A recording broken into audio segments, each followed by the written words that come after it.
د as much مطلب په پښتو کې راځي دومره، او یا که څوک د پیښور یو نو هغه به وایي چې دانه، یا که څوک د صوابۍ یې نو هغه به وایي چې دوره. صحیح ده. he is not only my friend، هغه نه صرف زما ملګری دی but also my neighbor، خو زما ګاونډي هم دی. د neither مطلب به راځي په پښتو کې نه، او د nor مطلب به هم راځي په پښتو کې نه، خو دا دواړه په یو خاص ترتیب سره په سنټنس کې راځي.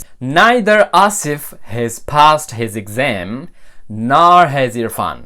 نه آصف اگزام پاس کړی دی او نه عرفان. you either eat what I have cooked or you can stay hungry. یا خو تو اخوره هغه چې ما پخ کړی دی او یا اوږې کېنه.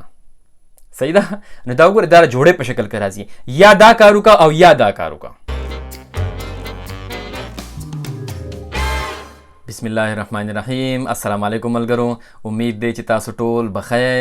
مونږه د پارټس آف سپیچ لیسن شروع کړی دي.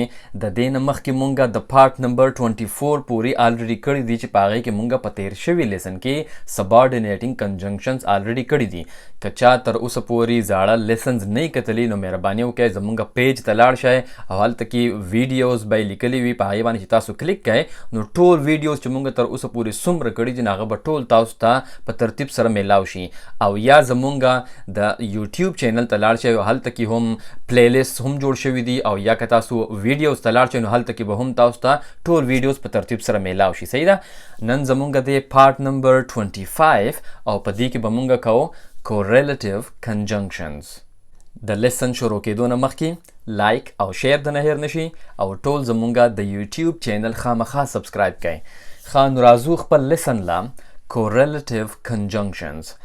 د correlative conjunctions definition په انګلیش کې داسې کېږي چې correlative conjunctions are pairs of words that work together to connect two parts of a sentence or clauses that hold an equal value. د دې خبرې مطلب دا دی چې correlative conjunctions هغه ټکو ته ویل کېږي کوم چې د جوړې په شکل کې راځي.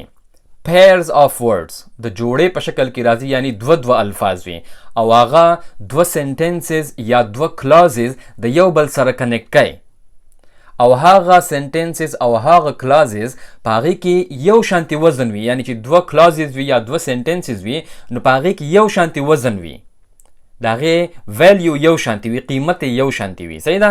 نو اوس زه تاسو په دې باندې په ډیټیل سره پوه کوم چې د دې ټولې خبرې څه مطلب دی. اول تاسو د دې په دې نوم باندې ځان پوه کوئ.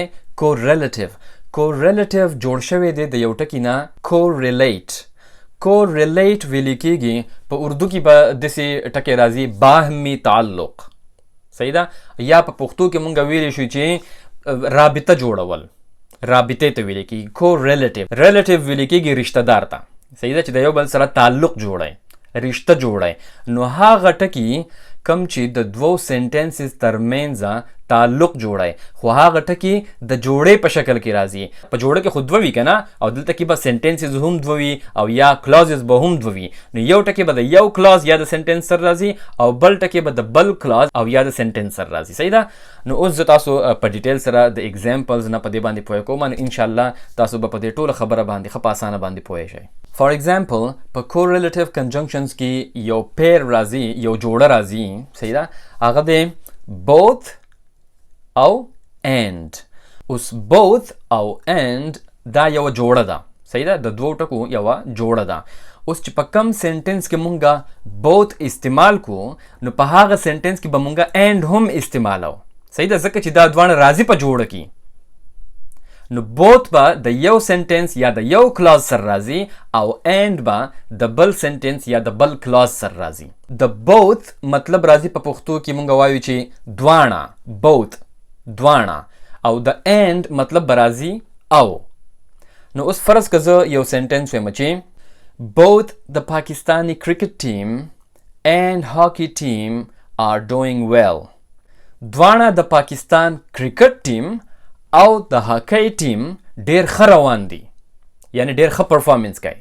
نو تاسو اوس وګورئ د یو کلاس سره both راغی او د بل کلاس سره and راغی نو دغه شانتي دا د جوړې په شکل کې کار کوي چې په کم ټیم کې د جوړې یو ټکی استعمال شي نو بل ټکی به هم استعمالیږي. صحیح ده، دا یو خبره یاد ساتئ. په correlative conjunctions کې یو بل pair راځي whether او or. اوس weather مونږ په تیر لیسن کې هم کړو. په weather باندې ما ډیر زیات سوچ وکړو چې په پښتو کې بر دې لپاره کم الفاظ راځي نو دا غي لپاره درې الفاظ زما په خیال باندې راتلی شي. یو خو راځي چې یا او بل لفظ راتلی شي کا او بل لفظ راتلی شي د دې لپاره چی.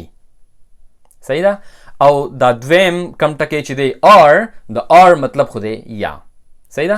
نو اوس چې په کم سنټنس کې weather راشي نو په هغه سنټنس کې به or هم استعمالیږي ځکه چې دا جوړی ده. دا ټول الفاظ correlative conjunction ټول د جوړو په شکل کې کار کوي. مثال په تور زوی مچی you must decide whether you stay or you go.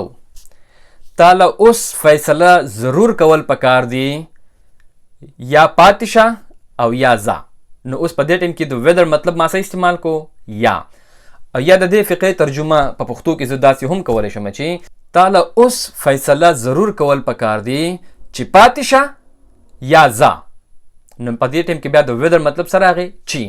او یا مونږ داسې هم ویلی شو چې تاله اوس فیصله ضرور کول پکار دی که ځې یا پاتې کېږي. صحیح ده. نو دغه شانتې ګوره دا د جوړې په شکل کې استعمالیږي.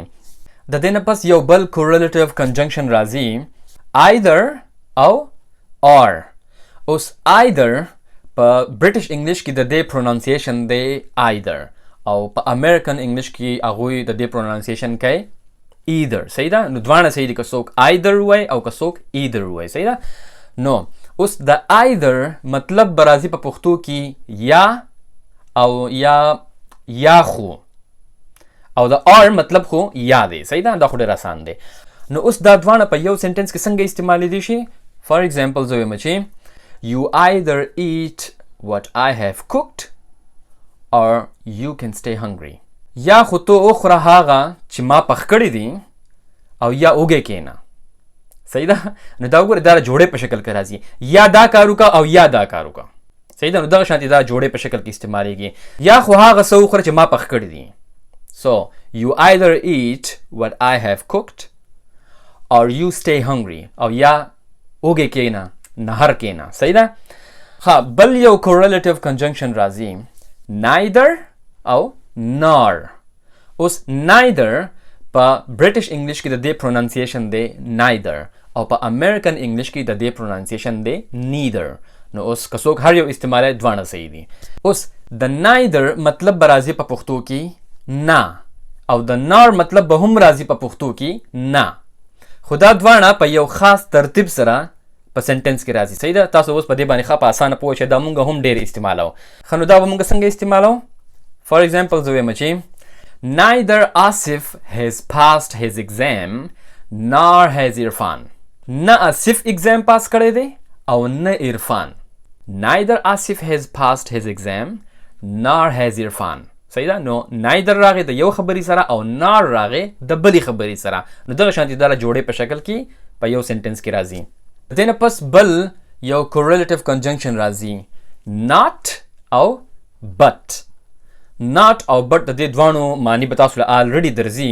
د not مطلب دی نه او د but مطلب دی خو. نو دا مونږه as a correlative conjunction څنګه استعمالولی شو په سنټنس کې. فرض که زه وایم چې he is not my friend but he is my neighbor. هغه زما ملګری نه دی. he is not my friend but he is my neighbor. خو هغه زما گاونډی دی. نو ګوره دغه شانتي دا په یو سنټنس کې د جوړې په شکل کې راغی. د یوې خبرې سره راغی not او د بلې خبرې سره راغی but. بیا د دې نه پس بل یو correlative conjunction دی not only او but also. دا هم د جوړې په شکل کې راځي په سنټنس کې. صحیح ده. د not only مطلب به راځي نه صرف او د but also مطلب به راځي بلکې هم او یا خو هم. صحیح ده. د دې مطلب به دغه شانتې راځي. مثال په تور زه یو سنټنس وایم چې he is not only my friend. هغه نه صرف زما ملګری دی. he is not only my friend, هغه نه صرف زما ملګری دی but also my neighbor, خو زما گاونډي هم دی او یا خو هم زما گاونډي دی. نو دغه شانتي دا د جوړې په شکل کې راځي. صحیح ده؟ یو بل correlative conjunction just as او so. نو د just as مطلب برازي په پښتو کې چې څنګه او د so مطلب برازي دغه شان. صحیح ده؟ مثال په تور زه یو سنټنس وایم چې just as many Brazilians love football, چې څنګه ډېر برازیلیانز یعنی د برازیل ډېر خلک د فوټبال سره مینه کوي so many Pakistanis love cricket. نو هم دغه شانتي ډېر پاکستانیان د کرکټ سره مینه کوي. نو دغه شانتي دا د جوړې په شکل کې په یو سنټنس کې راځي چې څنګه ډېر د برازیل خلک د فوټبال سره مینه کوي نو دغه شانتي ډېر د پاکستان خلک د کرکټ سره مینه کوي. نو دا پوره کمپلیټ سنټنس شو. بل یو correlative conjunction راځي as much او as. اوس د as much مطلب په پښتو کې راځي دومره او یا که څوک د پیښور یو نو هغه به وایي چې دانه یا که څوک د صوابۍ نو هغه به وایي چې دوره. صحیح ده؟ نو د as much مطلب دی دومره او د as مطلب دی څومره. صحیح ده؟ یا سونه یا څومره او یا د صوابۍ خلک وایي سوره. صحیح ده؟ نو په سنټنس کې دا مونږ څنګه استعمالولی شو؟ مثال په تور زه وایم چې an earthquake is as much dangerous as a tsunami. زلزله دومره خطرناکه ده څومره چې سونامي ده. صحیح ده؟ نو دغه شانتي دا په سنټنس کې استعمالیږي. زلزله دومره خطرناکه ده چې څومره سونامي خطرناکه ده.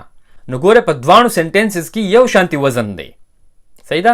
دومره خطرناکه ده او څومره خطرناکه ده. صحیح ده؟ وزن پکې یو شان دی خو اصل مقصد زمونږ د لیسن دی د correlative conjunctions چې دا به راځي د جوړې په شکل کې. یو ټکی به راځي د یو سنټنس سره د یو کلاز سره او بل ټکی به راځي د بل سنټنس یعنی د بل کلاز سره. صحیح ده؟ اوس اخیری correlative conjunction زمونږ سره دی rather او then. د rather مطلب په پښتو کې راځي یو څیز غوره ګڼل یعنی د دوو څیزونو ترمنځ ته فیصله کې چې کم یو څیز زما دپاره ښه دی او کم یو ناښه دی یا کم یو زیات ښه دی نو په هغه ټایم کې مونږ بیا دا correlative conjunction استعمالو. نو rather ویلی کېږي غوره ګڼل او د then مطلب به راځي نه او یا ده. خو په پښتو کې د دې معنی کول د دې then معنی کول لږه ګرانه ده خو تاسو په سنټنس باندې ځان پوه کړئ په فقره باندې ځان پوه کړئ چې د دې then به دغلته کې څه مطلب راځي. صحیح ده؟ نو دا ټکي مونږ په هغه کیس کې استعمالو چې کله مونږ د دوو څیزونو ترمنځ یو څیز غوره ګڼو چې دا بهتره دی د دې یو څیز نه نو په هغه ټایم کې دا مونږ استعمالوم. مثال په توګه زه یو سنټنس وایم چې I would rather sleep on time than watch TV. زه دا بهتره ګڼم زه دا غوره ګڼم چې په وخت باندې وده شوې د ټي وي کتو نه. یعنې زه په دې دوو خبرو کې به یو خوښومه یا به زه ټي وي ګورم او یا به زه وده کېږم. زه دا بهتره ګڼم چې زه په وخت باندې وده شوې د ټي وي د کتو نه. نو دغه شانتي مونږ په دې کیس کې بیا دا rather او then استعمالو. نو د یو خبرې سره به rather راځي او د بلې خبرې سره به then راځي. صحیح ده؟ نو دا و زمونږ نننی لیسن د correlative conjunctions په باره کې. د دې سره سره زمونږ د conjunctions کم لیسنزونه هغه ټول ختم شوله کمپلیټ شوله. انشاءالله په نیکسټ لیسن کې به مونږ د parts of speech بل یو ډیر اهم ټاپک هغه دی interjections. نو انشاءالله مونږ به په نیکسټ لیسن کې interjections کوو. زما امید دی چې تاسو به د نننی لیسن نه ډیر څه زده کړي وي. لایک او شیر ځنه هیر نشي او ټول زمونږ د یوټیوب چینل خامخا سبسکرایب کړئ. ټول د خپل ځان ډیر خیال ساتئ. د الله په امان.